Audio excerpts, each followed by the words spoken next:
Hello everyone, how are you all? Hope all of you are fine. Today we will start our science new chapter, chapter number 3rd, chemistry chapter number 3rd, atoms and molecules. Ancient Indians and Greek philosophers have always wondered about the unknown and unseen form of matter.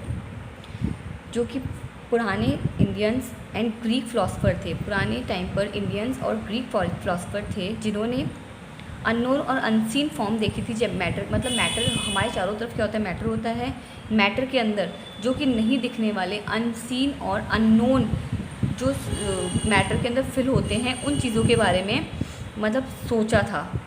The idea of this divisibility of matter was considered long back in India around 500 BC।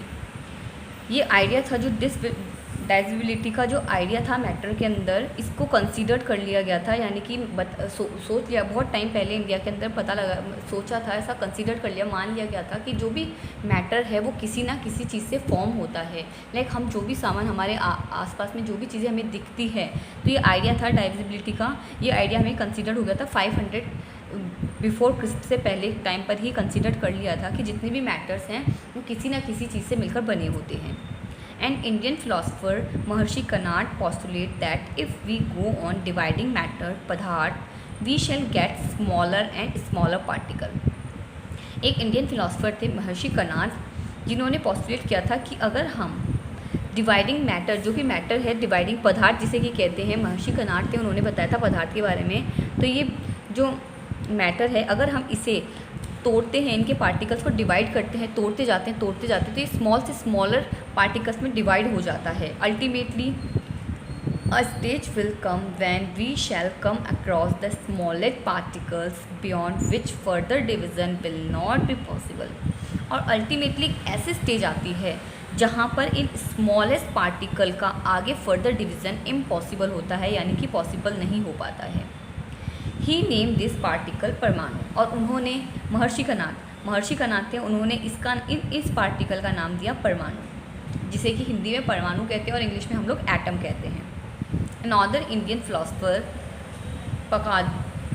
पाकुधा Katyayana elaborate this doctrine and said these particle normally exist in a combined form which give us various form of matter. एक और Indian फिलोसफरी थे पाकुधा कत्यामा, इन्होंने बताया था कि ये जो particle हैं ये नॉर्मली क्या करते हैं, एग्जिस्ट करते हैं कंबाइंड होके, मतलब कि एक साथ इकट्ठे होके एग्जिस्ट करते हैं, और ये हमें मतलब अलग अलग टाइप के मैटर्स देते हैं, अलग टाइप के मैटर्स की फॉर्म में दिखाई देते हैं। ये जो एटम या परमाणु होता है ये खुद अकेला एग्जिस्ट नहीं कर पाता, ये कॉम्बिनेशन में एग्जिस्ट होते हैं और इनसे क्या बनते हैं, मैटर बनते हैं, जो कि हमें अलग अलग टाइप के दिखाई देते हैं। Around the same era ancient Greek philosopher Democritus and Leucippus suggest that if we go on dividing matter a stage will come when particles obtain can not be divide further. अब same इसी era के अंदर एक Greek के philosopher थे Democritus and लूसिपस, उन्होंने suggest किया था अगर हम इस डिवाइडिंग मैटर के ऊपर जाते हैं और इन पार्टिकल्स को आगे डिवाइड करते हैं तो ये आगे डिवाइड नहीं हो पाते हैं, इन पार्टिकल्स को आगे डिवाइड नहीं कर पाते हम। Democritus called these indivisible particle atoms, और डेमोक्रिटस थे, उन्होंने ही इन इनडिवाइजिबल पार्टिकल जो कि आगे डिवाइड नहीं हो पाते हैं इन पार्टिकल को एटम्स कहा, जिसका मीनिंग ये होता है इनडिवाइजिबल, यानी कि आगे नहीं टूटने वाले।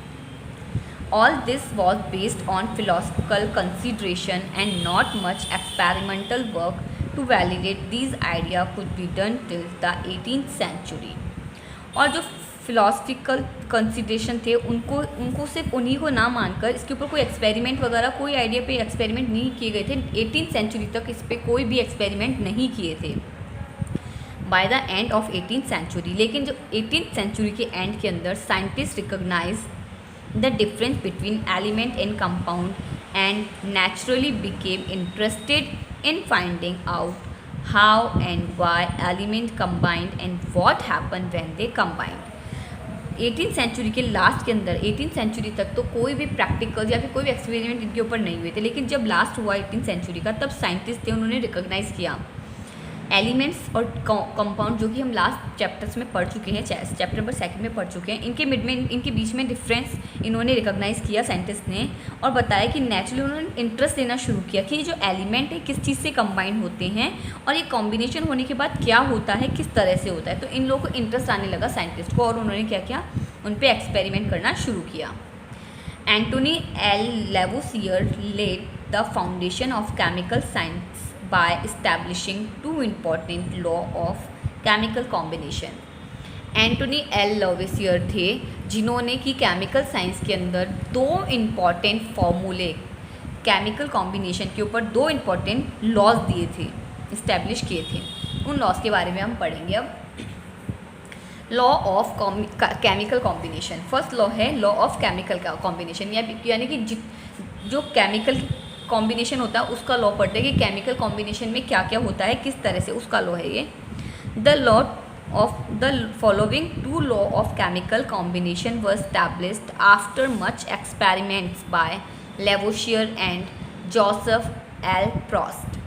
अब ये जो एक्सपेरिमेंट थे ये केमिकल कॉम्बिनेशन वाले, इनके ऊपर बहुत सारे एक्सपेरिमेंट किए गए थे लेवोसियर और जोसेफ एल प्रॉस्ट के। तो इन्होंने दो तरह के केमिकल कॉम्बिनेशन के फॉर्मूले दिए थे। तो फर्स्ट केमिकल फॉर्मूला है law of conservation of mass, यानी कि जो मास के उसका कंजर्वेशन का फॉर्मूला दिया था, लॉ दिया था। There a change in mass when a chemical reaction take place. अगर हम कोई भी केमिकल रिएक्शन करते हैं, किसी भी 2 केमिकल्स के मिड में कोई भी चेंजेस होते हैं या केमिकल रिएक्शन होती है, तो क्या उन केमिकल रिएक्शन के अंदर उन केमिकल्स का मास चेंज होता है? तो अब उसके लिए एक एक्टिविटी करते हैं। Take one of the sets X and B of chemical. ये 2 तरह के केमिकल्स दे रखे हैं, केमिकल एक्स एंड वाई, इनका सेट बना हुआ है। तो एक्स के अंदर हम देखते हैं कॉपर सल्फेट 1.25 ग्राम, वाई के अंदर हम देखते हैं सोडियम कार्बोनेट 1.43 ग्राम। सेकेंड हमने लिया है एक्स के अंदर बेरियम क्लोराइड, थर्ड है लेड नाइट्रेट, वाई के अंदर है sodium sulphate and sodium chloride. तो ये 2 तरह के हमने केमिकल सेट्स बना लिए X and B. Prepare separately a 5% solution of any 1 pair of substance listed under X and Y each in 10 ml in water. अब हम क्या करते हैं, जो भी हमने जो सेट ले रखे हैं एक्स और वाई के, इनमें से कोई भी एक पेयर, हमें सिर्फ एक पेयर लेना है।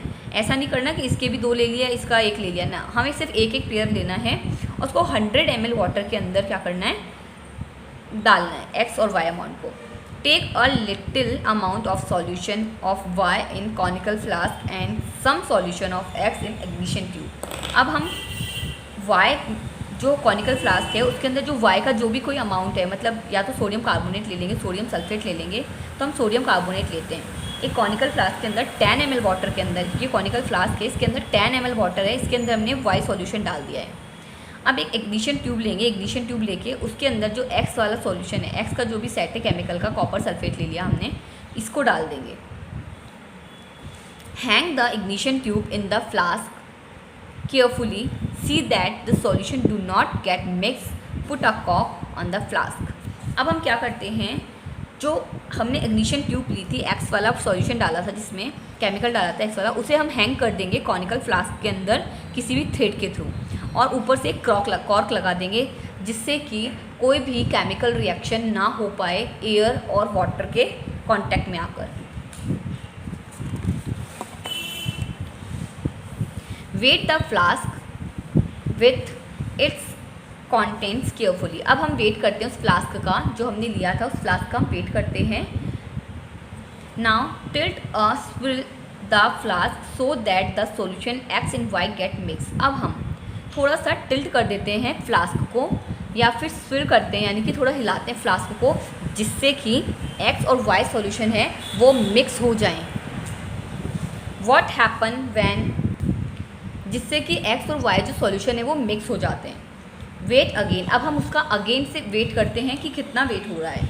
What happen the reaction flask do you think that chemical reaction has taken place?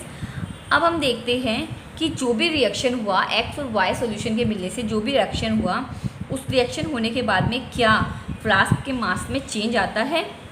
तो हम देखते हैं law of conservation of mass state that mass can neither be created nor destroy in a chemical reaction. बहुत important line है, please underline this line. Law of conservation of mass बहुत बार exam में पूछा जाता है कि कंजर्वेशन ऑफ मास का law होता है कि जो मास होता है नाइदर बी क्रिएट, ना तो हम उसे क्रिएट कर सकते हैं नॉट डिस्ट्रॉय, और ना ही हम उसको डिस्ट्रॉय कर सकते हैं किसी भी केमिकल रिएक्शन में। तो ऊपर जो भी एक्स और वाई के अंदर फ्लास्क के अंदर जो भी केमिकल रिएक्शन हुई उसके अंदर उन दोनों केमिकल का मास बिल्कुल भी चेंज नहीं होता है, मास वो की वो रहता है। तो इस तरह से law of conservation of mass दिया था और इसके अंदर बताया था कि जो मास होता है उसको कभी भी हम क्रिएट भी नहीं कर सकते तो डिस्ट्रॉय भी नहीं कर सकते हैं। Thank you so much.